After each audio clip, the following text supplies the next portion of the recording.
So today is, as advertised, it's about dealing with setbacks, building resilience. And when we talk about resilience, it's about talking almost what it isn't as well. And career resilience in itself is all about the capacity to cope with and bounce back from setbacks, challenges, and bumps in the road. I mean, when people are looking at the mouth of coming out of their university career, they have a lot of really common concerns, and it's, a lot of people feel quite stressed or worried, when they think about their future career, because you put so much of your effort, particularly in final year, into getting the best grade that you can, and people certainly do feel quite lost or uncertain. um it's that failure of not getting, the worry of failure and not getting it right, but also procrastinating and kind of putting it off as well. So career resilience is very much about bouncing back and knowing how to do that. Um, Personal resilience is linked to career resilience, obviously, because you are the person and you would hope to bounce back. But that also comes from great adversity in life. And resilience is probably one of the most overused words in recent times when it comes to employers and careers, because obviously we're still in a global pandemic. We're not out the other side. And levels of stress and anxiety have been raised absolutely through the roof. Today's workshop is very much about the average career resilience and the kind of things that would go wrong in your career and what you might be able to do about those, and how you can build your resilience on an ongoing basis so that you can better cope with these challenges. If there are any participants here with an anxiety disorder, um, this is not about anxiety disorders. Hopefully, if you've been diagnosed with some form of anxiety disorder or mental health difficulty, you have a form of a treatment plan.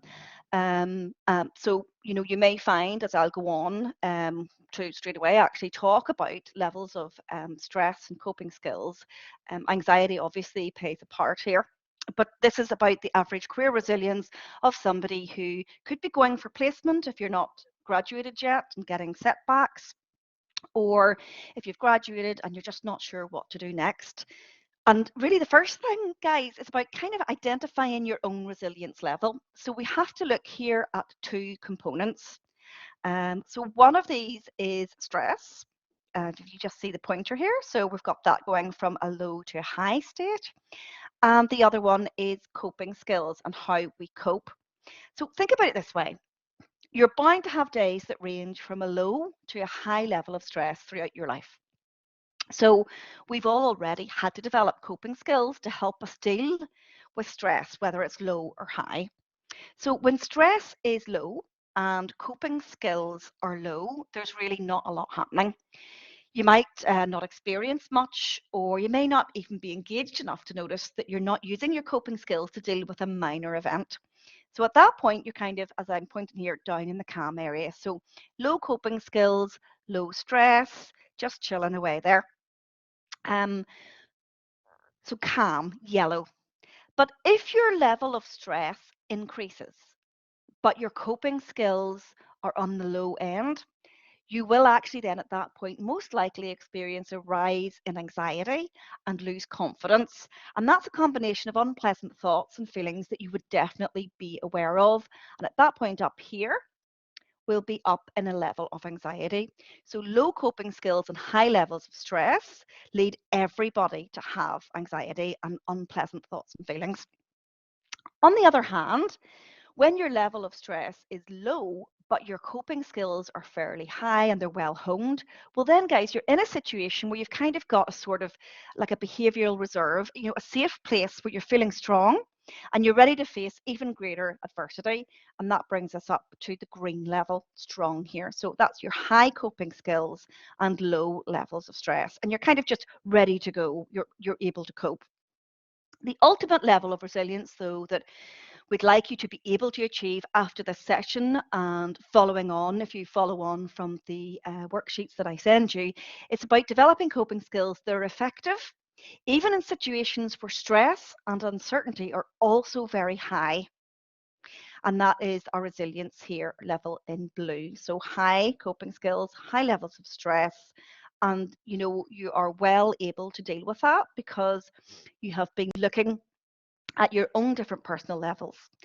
And some of the strategies I'm going to give you today aim to raise that resilience threshold from where you were to a higher level.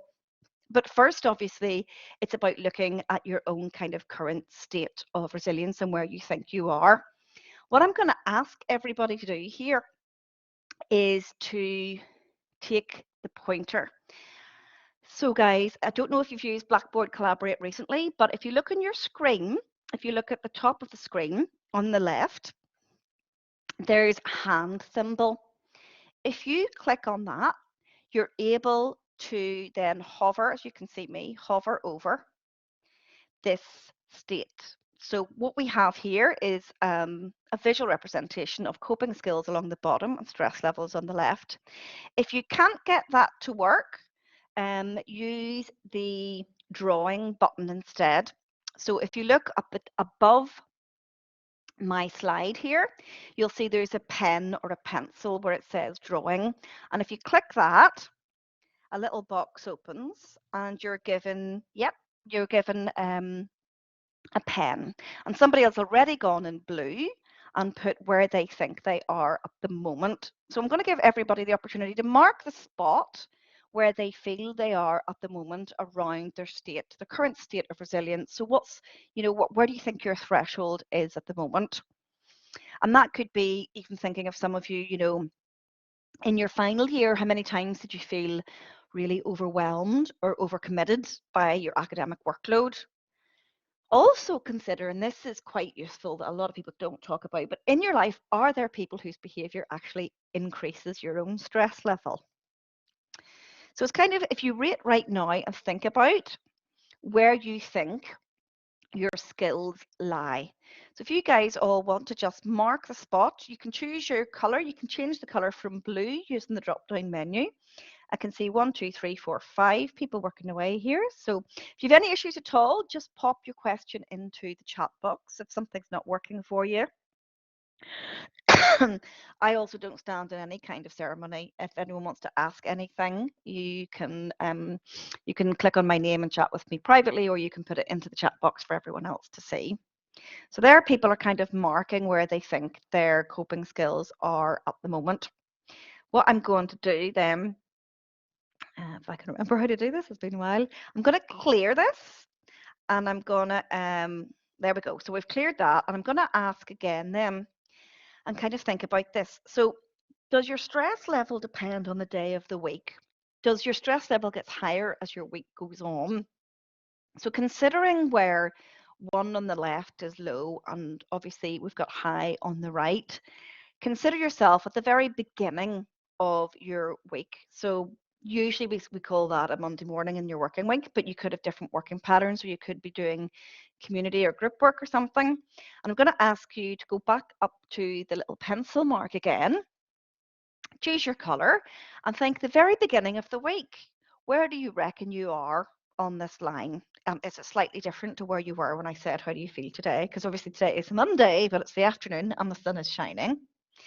So if you want to take the pen and consider the beginning of your week, the Monday, what do you think your stress level at home or at work is at the very, very start of the week? So if you want to go above, as I say, click the pencil, choose your color. There's somebody's right up there. Excuse me for drinking. Consider the very, very beginning of your week. And we all have our reasons, obviously, for putting different things in here. So the very, very start of, say, the working week, and thinking about what things are like at home, and what things are like in work, what things are like, you could be involved in sport, community. Everyone has different things going on. And I'm aware that the students and grads here are all from a very different background. So this is why this is interesting, because resilience and coping is completely generic. It's not related to any single academic discipline whatsoever. I'm getting a really good mix here, and straight away I can see there's 2 people are really they're up in the high level of stress, but they feel that their coping skills are also high. Maybe that's because you feel well rested after a weekend, or potentially it could be that they already have very high levels of coping when they consider coming out. We're kind of getting towards the end of a global pandemic.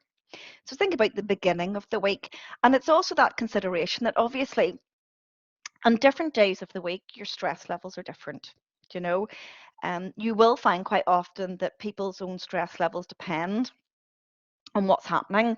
And certainly where people work on average Monday to Friday, stress levels can go up significantly as the week goes on, and then they'll start to tail off on a Friday as people get the Friday feeling.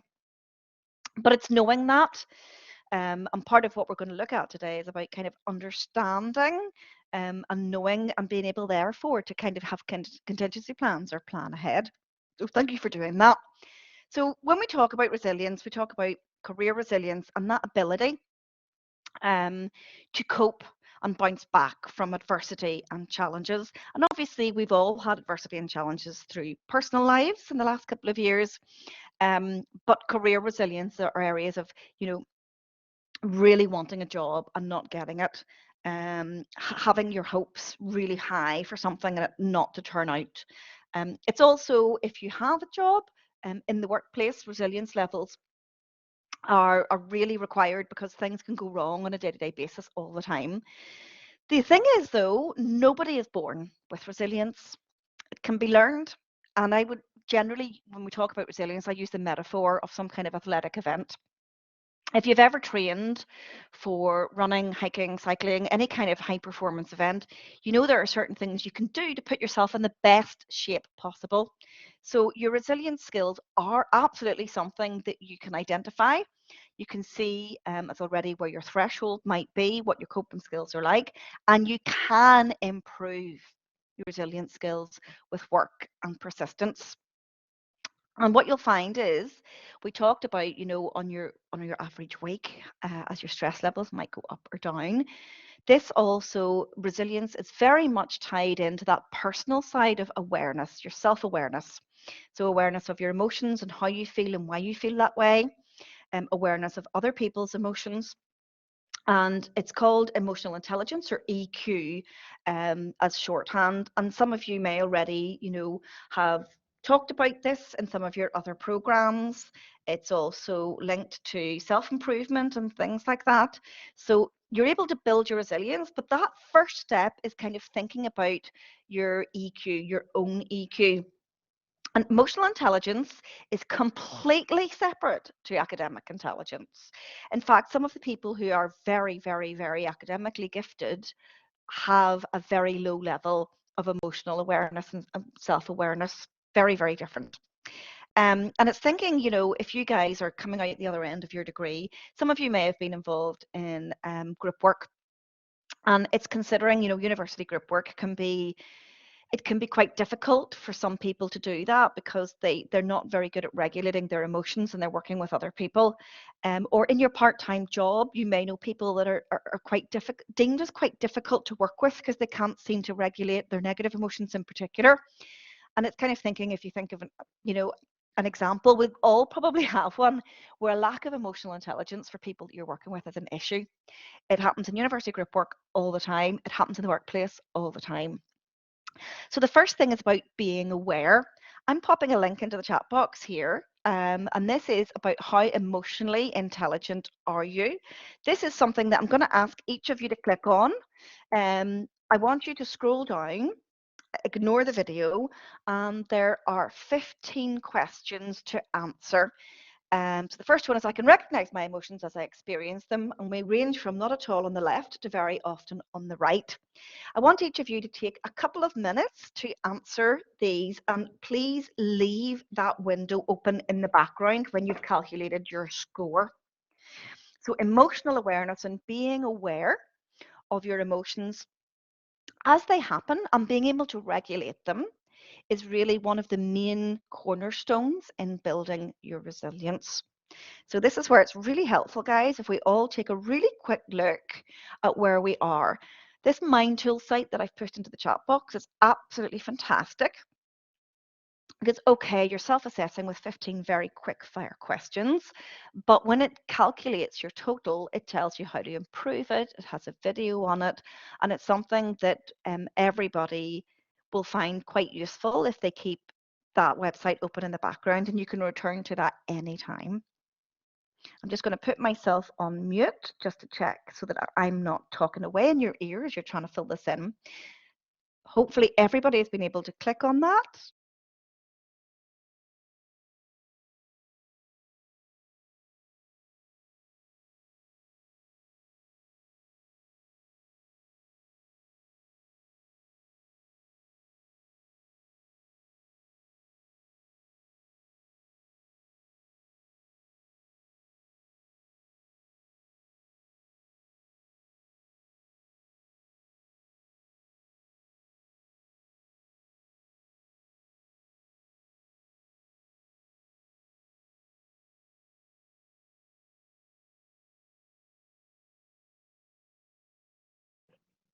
When you've got your score, I'd like you to put done into the chat box and leave the browser, leave that page open in the background. I'm waiting for people here to stick done. There we go. Brilliant. Roseanne. You stick done into the chat box. Don't worry, I'm not going to ask anybody to share any scores whatsoever. If you just put done and leave the browser open in the background, I'll wait till everyone's back with me before moving on. So emotional awareness and emotional intelligence is absolutely key to building your resilience. It's thinking about, where am I on this level? And I had asked you about working with others. This is a massive problem in the workplace, but also if you've done university group work. And people who can't regulate their emotions, in particular the strong negative emotions, who will have knee-jerk reactions and anger in particular, are deemed as very difficult to work with. But emotional awareness and emotional intelligence is the first key to building your resilience, because it's that awareness and understanding of where you lie and the things that you can do to improve that. Again, it's so different to academic intelligence. So we're just waiting for Hazel and Amit to come back. Are you still with us? Hopefully you haven't got internet issues. If I just wait for you to put done into the chat box, and then we'll move on to the next part. And the next part is where I'm going to give you tips one by one as to how to actually practically build your resilience. So thinking of the previous slide of levels, where we get you, I'll just use the pointer here. So where we're getting these coping skills moving up. Okay, so actual practical ways of building that, and that will build your resilience so that when stress levels start to shoot up, you will have the coping skills to deal with it. I'll just check who's still with us. There we go, Hazel. Sorry for yakking away in your ear, Hazel, while you were trying to fill in the questions. Then Amit, we're just waiting for you to come back to us. So make sure you hold that website open in the background, because, as I say, it doesn't just give you a level, but it will also give you videos and practical tips as to how to improve. Brilliant. Okay. So Amit, we're just waiting for you.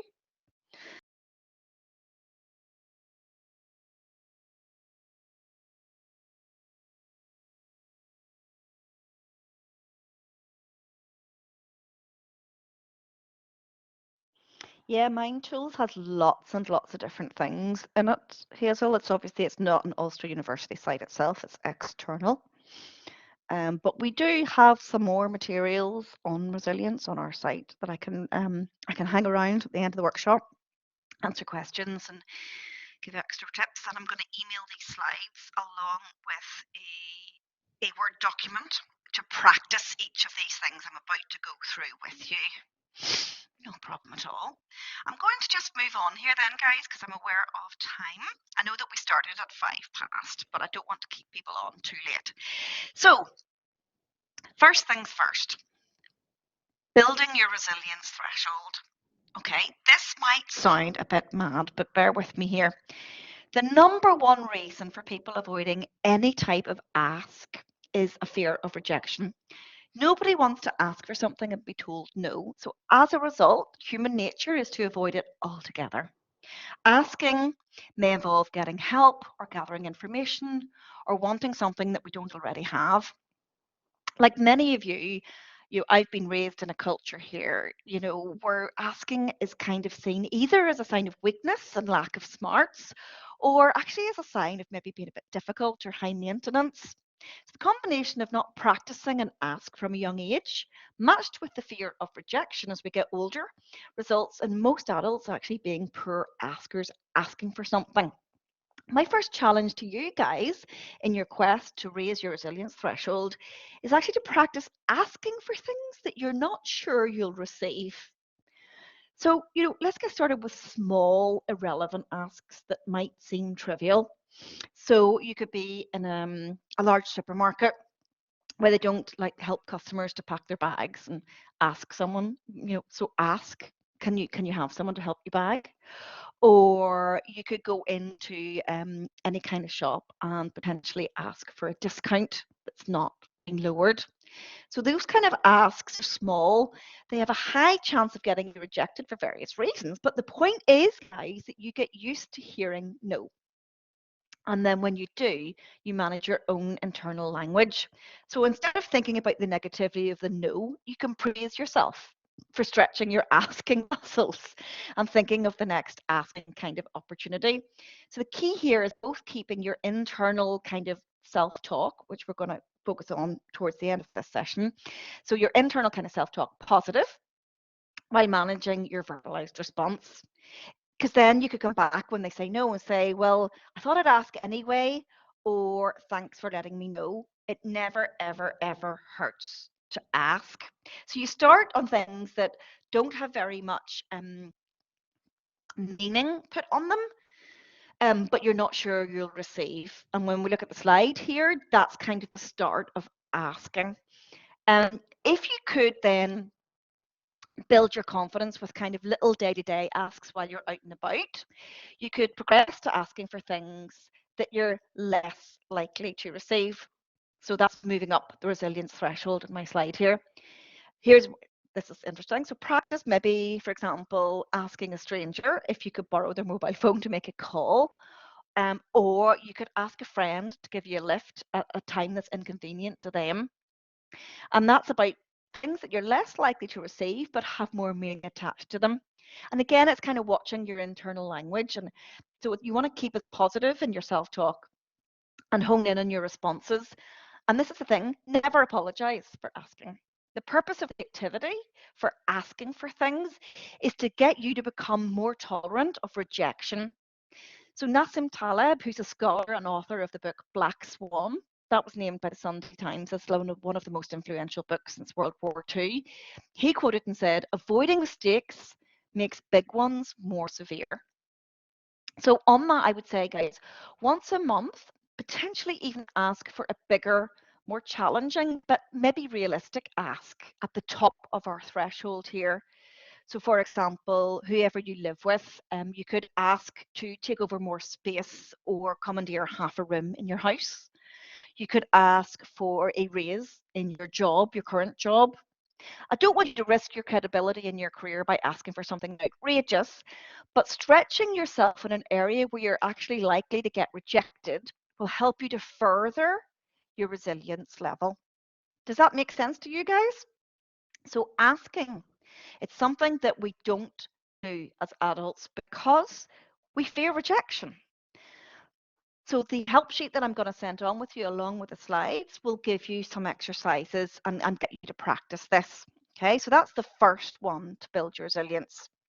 The next thing that you can do is learn something new. And you're probably going, whoa, hang on a minute, guys. You're like, I'm just finishing my studies, I'm about to graduate. But wait, so learning a new skill does a few things for you, right? It stretches you outside of your comfort zone. And that is absolutely key. If we all live within our comfort zones, we never stretch, we never truly learn, and we aren't able to cope with things. And when we're in our comfort zone, we feel very comfortable, obviously. But pushing yourself outside your comfort zone and learning something new, that pushes you to create new brain paths. So whether the skill is mental or physical, there's new neural pathways will start to build. It's called plasticity, and there's a lot of studies around the brain and learning something new. But learning something new creates an opportunity to fail and go back and try again. And that is where resilience comes in. So if you try something completely new, you're not going to be good at it first. You have feelings of incompetence, you kind of question your motivation. And these are all experiences that help you in the long run. Because remember, resilience is about bouncing back and diving into those tough situations and trying again and again and again and not giving up. So learning a new skill can kind of help you learn to fail.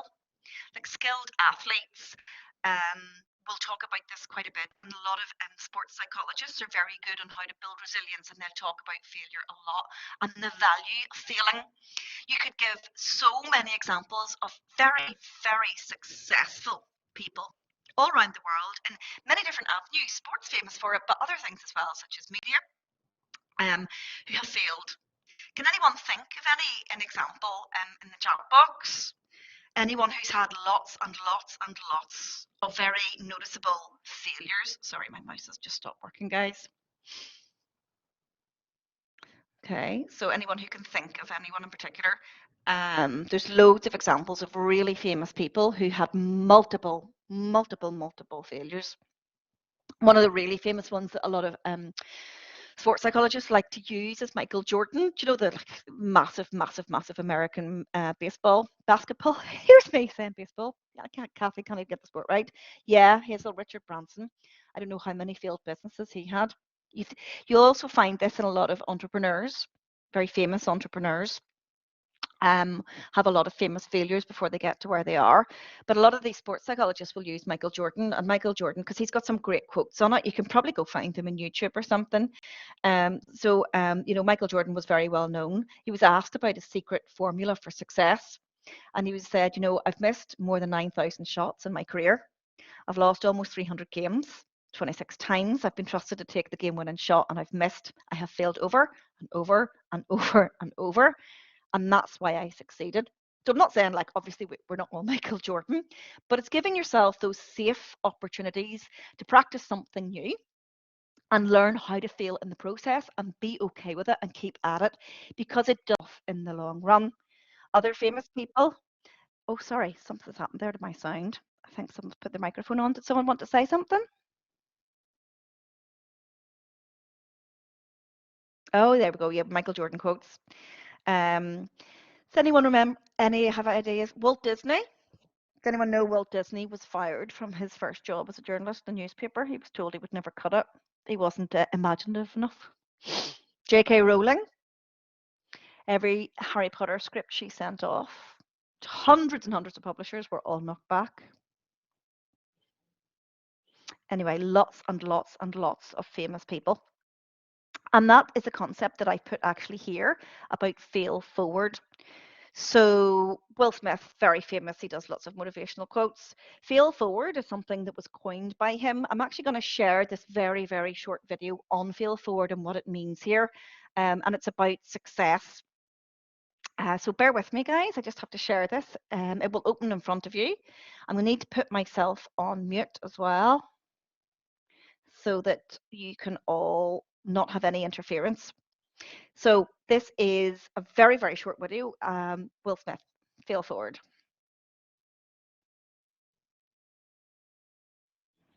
It should come up on your screen any second now.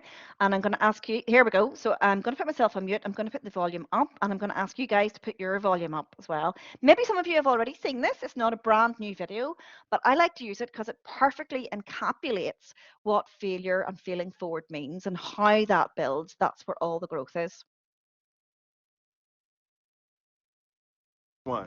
Fail early, fail often, fail forward. It's always a little bit frustrating to me when people have a negative relationship with failure. Failure is a massive part of being able to be successful. You have to get comfortable with failure. You have to actually seek failure. Failure is where all of the lessons are. You know, when you go to the gym and you work out, you're actually seeking failure. You want to take your muscles to the point where you get to failure, because that's where the adaptation is. That's where growth is. Successful people fail a lot. They fail a whole lot more than they succeed, but they extract the lessons from the failure, and they use that, the energy, and they use the wisdom to come around to the next phase of success. You got to take a shot. You have to live at the edge of your capabilities. You got to live where you're almost certain you're going to fail. That's the reason for practice. Practice is controlled failure. You're getting to your limit, getting to your limit, getting to your limit. You can't lift that. You can't do that. Until you get to the point that all of a sudden your body makes the adjustment, and then you can do it. Failure actually helps you to recognize the areas where you need to evolve. So fail early, fail often, fail forward.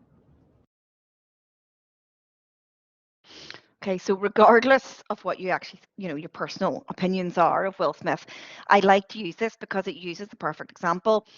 It also, like me, looks as resilience as building muscle tone, so it's about how a lot of athletes will have he talks about practiced failure in the gym. I am by no means a gym bunny, for anyone who knows me well. I'm actually pretty much the opposite. But it's that whole concept of controlled failure. And that is why we talk, I say here, learning something new, where you are almost at the beginning, for sure, setting yourself up for failure is one of the massive things that we can do. And the next one is about facing uncomfortable situations. So things that are awkward. The journey of kind of building your resilience is about becoming comfortable with the uncomfortable. And by that I mean, living in your comfort zone or comfort at something. It's something very human that we all seek in our lives, and we get set in our routines. We build our strengths, and generally it's human nature to stay what's relatively close and what's familiar to us, avoiding the unknown, the unfamiliar, and the uncomfortable. So one of the key strategies for improving your resilience is to begin facing uncomfortable or unfamiliar situations. And the whole world was thrown into complete and utter disarray. We were all pushed so far out of our comfort zones, it just wasn't real. When the first lockdown hit, in 2020. But when you think about top performers, athletes, musicians, dancers, scientists, researchers, leaders, entrepreneurs, parents, and many others, they push themselves until it hurts or they're exhausted, and then they repeat the process over and over again. And measuring progress, no matter how small that increment.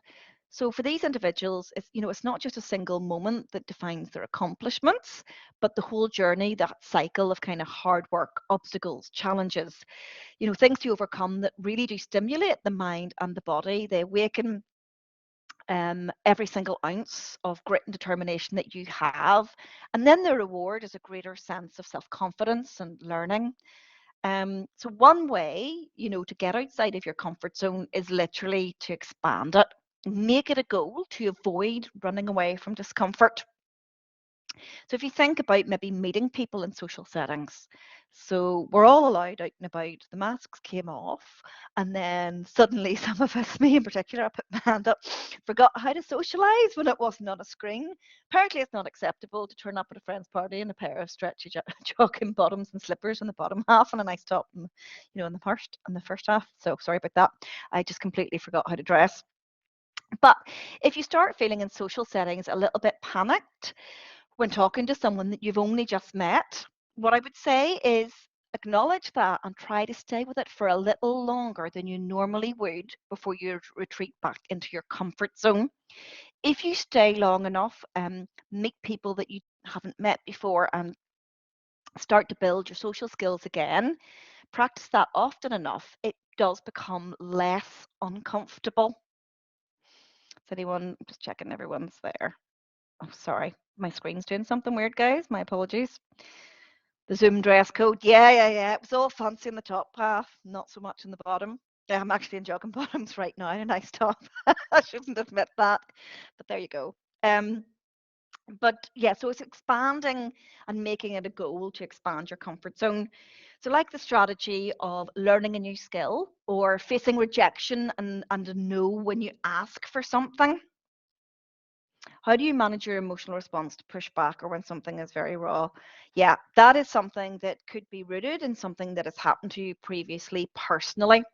And it's managing your emotional response is first of all being aware that it's happening. So when you have a very strong emotional response to something, something happens in the body, you will tense up, your hands may shake. It feels very like nerves. And it is first of all about being aware that that's happening. And then it is removing yourself from it. And it takes practice. So when you have a strong kicking negative emotion, that is actually when people get generally angry. Anger is one of the common things. And we talked about this in the emotional awareness slide. Regulating that is something that can be learned. The material I'm going to send to you guys afterwards will have worksheets and things, but I'm going to add in some extra links and things that you can look at. This is not something, Amit, that happens overnight. Um, yes, overnight we went into lockdown and people suddenly had the kickback and had to cope with a very, very scary, uncomfortable situation. But now knowing that this is happening day by day and step by step, you build it really, really slowly. Each of the strategies that I'm giving you here, as I say, will have follow-up activities to do. So, like the strategy of facing rejection, asking for things and being told no, or learning a new skill where you're going to fail first, you can start pushing your comfort zone with something small. So, I don't know if anyone rides a bike, ride a bike up a really steep hill where you're not sure that you can even make it. Join an activity that you're generally not very good at. And if you stay long enough and practice often enough, it becomes less uncomfortable. Social situations, force yourself to talk to someone a bit longer when you feel that you don't really know them and you're not sure what to say. Another thing you might want to do to make yourself a bit uncomfortable, switch up your daily routine, change it. We get very set in our routines, form some new routines, or something that I really like. And this obviously I didn't made a film about this. It was a comedy film, becoming a yes person. So, do you remember that film? It's called Yes Man. It's quite old now, but it was one of those comedy actors. And I should know the name of him, but I've completely forgotten. My mind's gone blank. He's the big goofy one. It's not actually the guy on the screen right now. Jim Carrey. Thank you. So, the Yes Man, Jim Carrey. The theory was he was going to say yes to everything that came into his life. I'm not saying go mad like that, but becoming a yes person. So, if a friend or a family member suggests doing something or going somewhere and you're like, nah, just say yes instead. Become a yes person and try new things. That's pushing yourself out of your comfort zone as well. Or forcing yourself to talk longer, in an uncomfortable situation socially if you're out and about and meeting new people. So facing really challenging situations and pushing yourself out of your comfort zone helps you get comfortable with the uncomfortable. And resilience is all about discomfort. So I'm not asking you guys to make yourselves miserable, but I'm asking you to stretch yourself and be prepared for stressful events in the future. The next thing is absolutely critical. I'm not going to spend very long on it though, because I'm very aware of the time. But it's just to kind of make that understanding linked in with your emotional awareness that you really need to manage your energy. If you want to be in top shape for facing really challenging or stressful situations, you have to take care of yourself. I don't know about you guys, but I find the way that I kind of would self-talk or general perspective can be really quite gloomy if I'm not feeling very well physically or I'm really exhausted or really hungry. So just like athletes who need to attend to every detail when preparing themselves for a competition, you need to take care of yourself by making sure that you know when you have your most energy and the time of day that you work best. Do you feel better or more productive at certain times? Sleep is huge. And, unfortunately, the irony of sleep is if you're really, really badly stressed out, it's difficult to sleep because it's difficult to switch off. So the basics of sleep are really, really good patterns of sleep. Make sure there's no technology in the bedroom. Do not bring your phone to bed, and don't, if you absolutely have to bring your phone to bed because you're using it for an alarm, stick it on flight mode so no one can get hold of you. Screens are a massive killer for good sleep patterns. Make sure your bedroom is not too noisy, not too hot, not too cold, and that it's nice and dark. Try to go to bed and get up at similar times so that you're not getting up really early during the week and lying on at the weekend. I'm quite bad at that, I have to admit. So I'm just telling you how to manage your energy, not that I absolutely can do it all the time, because let's be honest, we're all human. Um, a very healthy diet with nutrients. Obviously, you need to be really well nourished and really well hydrated will help you be better. I'm sure we've all got hangry before. I'm terrible for that. But if you're really hungry, you're going to have stronger negative emotions and not be able to regulate them very well. Hangry is such a major thing in our house. So it's kind of thinking about managing your energy. That is something to do on an ongoing basis. Okay, it's really important.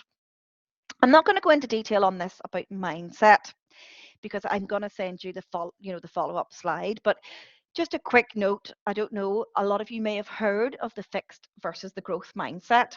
Has anybody heard of this concept, guys, about how a growth mindset is where all your growth and development actually happens? Yeah, it's really well known. I have a lot of material on it, but I've one website in particular that kind of tests you to see whether you are fixed or growth mindset generally, and you'll move between them through life anyway. But it was just as a mindset issue that, a growth mindset is where you want to be. Most successful people are of a growth mindset, and that is the kind of mindset where you will try and try and try again when you're frustrated and you want to challenge yourself, and when you fail you learn as opposed to giving up. But I'm not going to go into any detail over it because it's linked into that area of self-talk. So this is the last tip that I have for you guys. And it's something that a lot of people don't notice, but it is, in a way, it's very much linked into that emotional intelligence part. So positive thinking and positive self-talk. Positive thinking doesn't mean that you stick your head in the sand or view the world through rose-colored glasses. Positive thinking is about the mental attitude of optimism, which searches for favorable outcomes in many situations. It relies on hope and things like that. Positive thinkers tend to make the best out of every situation, focusing on what they can control and letting go of what they can't control. And it starts with self talk. Okay. So, self talk is that kind of endless stream of unspoken thoughts that runs through your head. And these automatic thoughts can be positive or negative. Some of your self talk comes from logic and reason, but a lot of your self talk arises from potentially things that happened to you when you were growing up or misconceptions that you create because you haven't got the right information or preconceived ideas you may have about certain things. And if the thoughts that run through your head are mostly negative, your outlook on life is probably glass half empty, pessimistic. If your thoughts are mostly positive that run through your head, you're probably a glass half full person. You're likely to be more of an optimist. And this is something again that can be changed. So when we looked at, growth and fixed mindset in the previous slide, being an optimist or a pessimist, a lot of us are pessimists in this country. I think it's the way that we're raised in our culture, but you can absolutely choose not to be. So there's some positive thinking reactions you can practice immediately in the face of adversity or challenges. And I would say, first of all, think short term. Okay, so if there's some kind of negative event or something that has stressed you out, acknowledge that negative events are temporary, they're changeable, and they're associated only with the situation that's happening. And when you look at in the short term and acknowledge that this is a temporary state of affairs, you're already starting to adapt to a more kind of resilient outlook. And what to do when you face a challenge. It could be a negative comment from a friend or family member, or it could be in work.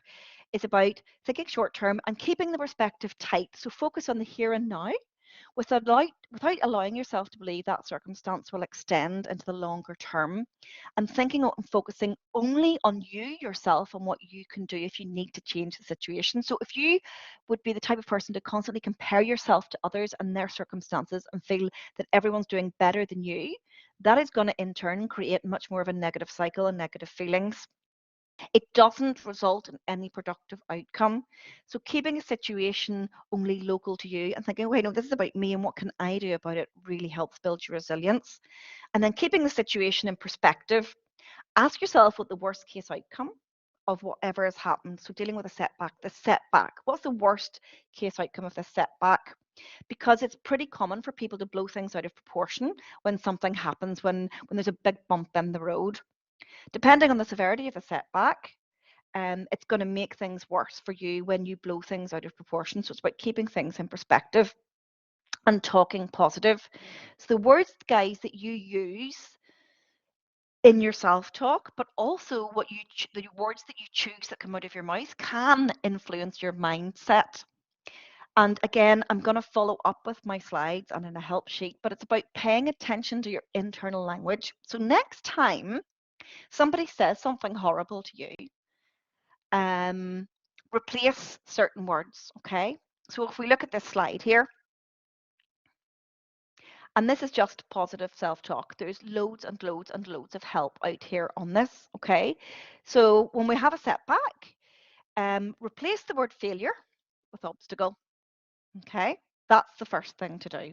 So just get rid of the word failure completely. I'm a failure. You're not. Something horrible has happened, something is challenging. That in no way, that's an obstacle. So it's thinking about the internal self-talk. Any kind of downfall and catastrophizing, we use the word setback. And again, I'm following up with a sheet. This is my last part of help for you here. I'm following up with a sheet where this will remind you how to do that and give you some exercises. Don't use the word horrible. Change the word horrible to challenging. This is a very challenging thing to happen.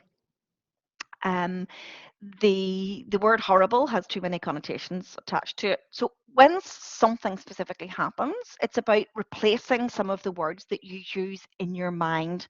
It's about that positive self-talk rather than negative, because we can all get stuck in a negative cycle. So it's thinking about things like coaching yourself, with something happens with phrases like, right, this is tough, but I'll get through it. Or, right, I'm going to focus on what I can control. Or even, I'm strong and I can overcome this. So positive self-talk and perspective are directly related to positive emotions.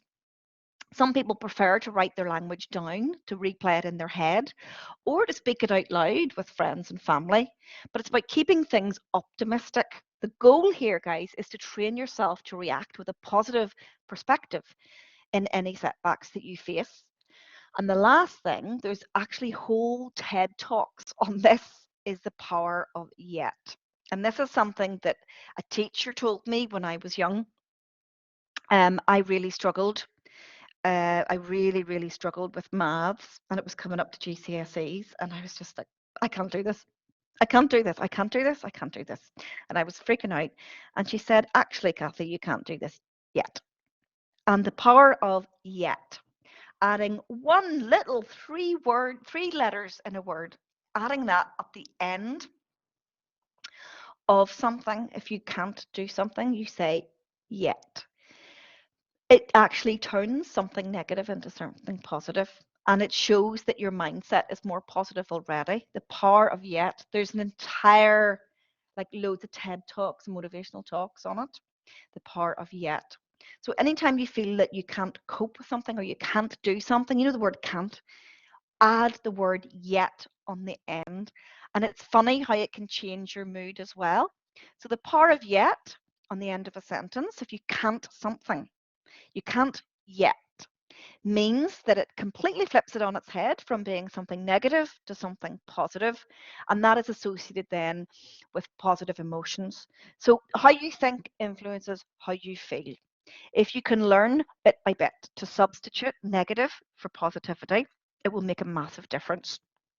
As I would say, and as Amit said, day by day, step by step, these things come over time. And it takes you to want to do this and to practice it. And that's why a lot of people find it really, really tough when it came to the different lockdowns and all the things that happened around the pandemic, because people didn't have coping skills, they didn't have emotional awareness. People get, like me, you get bogged down in day-to-day normal life, that whole thing where there's just so much happening. So the things then that you can do, okay, so this is how you build your resilience. Ask for things. Okay, so start with small asks with not a lot of risk attached to them, but where people are more likely to say no, like asking for free stuff or asking for discounts while you're out and about, and build those up to big asks. So fear of rejection has stopped us asking for things, and never apologize for asking, as long as what you're asking for is reasonable. Keep learning. That whole area of practicing failure, failing forward, keep learning new things. It also opens new brain patterns. Make sure you manage your energy. So if you're going into a phase where you know that there's going to be quite a lot of stress, it's absolutely essential that you manage your diet, your energy levels, and your sleep. Mindset, whether your growth mindset, I'll put that into the chat box actually so that you can finish with this if you would like to, so that you have something to do if you're not rushing off straight after, but I will also hold on for a few extra minutes. There's a lot of stuff out there on mindset and positive self-talk. So bit by bit, guys, these are the 5 things to do to build your resilience. My little worksheet that I'm going to email you all, it will come by handshake, guys. We'll talk you through some practical exercises for these things. And I've been asked to just share with you at the very end here about the graduate exit survey. So if any of you who are graduating this summer, you will have received a central email from Ulster University asking you to fill out the graduate exit survey. So that should take less than 5 minutes. If people have done it by the end of July, there are a whole load of winning prizes, Amazon vouchers and things like that. But this is a university-wide exit survey that everybody who's leaving, we ask them to fill out. It's really, really important that we get everybody's responses as a university to see about your experiences at Ulster with all the different areas. Guys, that is me finished. I'm going to stop the recording now and I will hold on for a few minutes if people want to ask questions or maybe share their tips for building resilience and dealing with setbacks.